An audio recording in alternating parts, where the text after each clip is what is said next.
Hey everyone, how are you doing? This is Lee Gerstmann with another record review for you.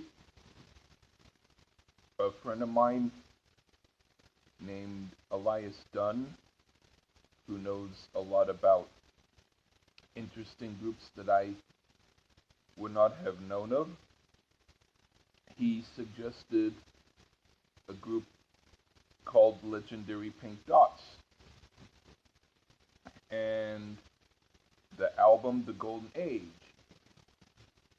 Well, I had only heard maybe a little bit of their stuff, but I would figure that they're kind of like if you like Roxy music and you like Soft Cell and maybe even Brian Eno fans can be groove into it. They have a very kind of like their own style of what I would call an 80s sound, even though they did stuff in the 90s and they did stuff I think in the year 2000 and on. I'm not that familiar with their career, but I know that they were very prolific and they did a lot of albums. And so that album, uh, The Golden Age, that was the one that he suggested. And so I listened to it, and what I have to say is that it's a really, really great album.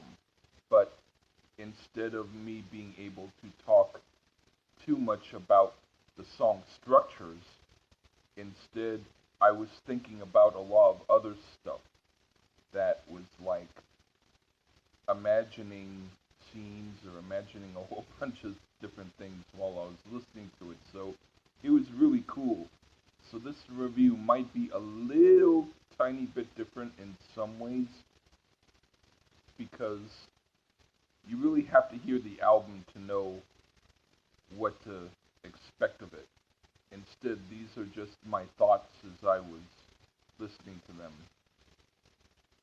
The first song, Maniac, this is crazy as hell and cool, like Soft Cell. It's like a really deranged party with awesome women acting like cats, doing all sorts of crazy stuff. And then the talent contest, that's like a straight version of Frankie Goes to Hollywood. I can imagine Rebecca De Mornay in a movie with me as the co-star, and she freaks out on acid and grabs my finger and refuses to let go and holds on for eternity. I guess the talent contest is how long she can go to infinity. And then the song The More It Changes. This is like stuff I did on back in 1983. It's not original because I did it first, but in its cheesy old retro way, it's very enjoyable. And then Hotel Noir, that's like Procol Harum meets Soft Cell. That was also really good. And then Stille Nacht, that's like a more energized version of Echo and the Bunnymen's The Wailing Wall. It was really neat. And it was a little bit Tangerine Dream-ish too. And then the month after, it's like if I gladly turned gay in order to date a sexy woman who wore a very tight long sleeve t-shirt with pushed up sleeves and the t-shirt tucked extremely tightly into belted jeans, and we did the duty all night long, but I had to keep telling her I was gay so she wouldn't leave. But I mean it in a good way. It's a good song. And then Lisa's Separation. This is a little less interesting. It's sort of like 60s Donovan. It's not bad, it's just not my favorite. And then The Golden Age. It's cool. It sounds like something I would have written. And then Black Castles, that sounds like something I would have written also, but with Soft Cell. It's awesome. It's one of my favorites. The weird wind-up toy classic part was cool, and the saxophone bit reminded me of Andy Mackay of Roxy Music.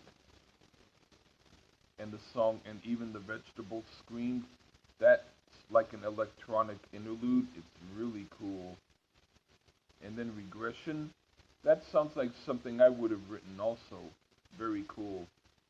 So these songs kind of sound in some ways like either songs that I could have been a part of or at least really enjoyed back then.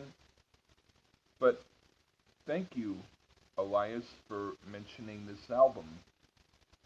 I thought it was really cool. Well, that's been my review. Okay, cheers, everyone.